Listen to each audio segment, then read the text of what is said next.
Hello, everyone, and welcome to another edition of Midweek Minutes. This past Sunday, we started a new study in the book of 1 Peter, and the title of the message was Foreign Exchange. Let me read the passage for you. This is 1 Peter chapter 1, verses 1 and 2. This letter is from Peter, an apostle of Jesus Christ. I am writing to God's chosen people who are living as foreigners in the provinces of Pontus, Galatia, Cappadocia, Asia, and Bithynia. God the Father chose you and knew you long ago, and his Spirit has made you holy. As a result, you have obeyed him and have been cleansed by the blood of Jesus Christ. May God give you more and more grace and peace. Foreign exchange. Now, the passage says that God's chosen people were living as foreigners. And the same rings true for us. If we've placed our faith in Jesus Christ, whether we're living in Florida, Texas, Maryland, Alaska, we are foreigners in this land. Why? Well, when we were born again, we were born into God's kingdom, and now we're separate from this world. Let me explain for you a little bit. I was born in Jamaica, and I've been back several times. And whenever I go back to Jamaica, I'm viewed as a foreigner. Yeah, me, Rob Jamaican, them call me foreigner. Yes, because I look a little different. I don't fit in as well. And the same should be true of believers in this foreign land. We look a little different. We don't fit in as well.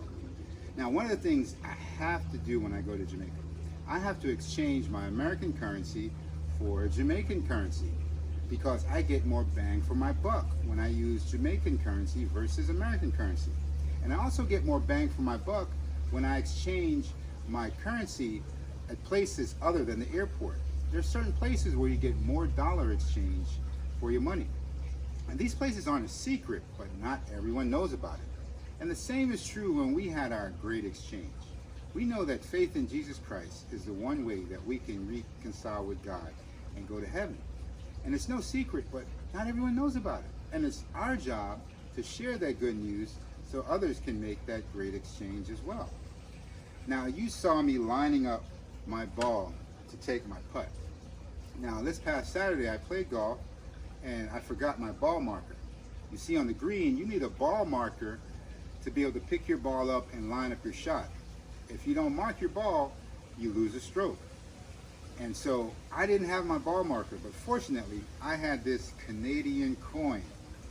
And I got to tell you, I had one of the best rounds of golf in my life. And this Canadian coin has no value here in the States, but it makes a great ball marker. Now, the same is true for our currency, our kingdom. It has no value in God's kingdom. We have to use God's currency so that we can impact our life and our circumstances. We learned from Sunday's message that we exchange our kingdom for God's kingdom. But then it goes a step further. You see, when we traded in our life, we traded in who we were for who we're meant to be. And we're meant to be something special. We're meant to be God's chosen people. And so I encourage you, don't use the worthless currency that you have in your own self, the limitations that you have. Get rid of that currency. Grab hold of God's currency and of hold of who you're meant to be.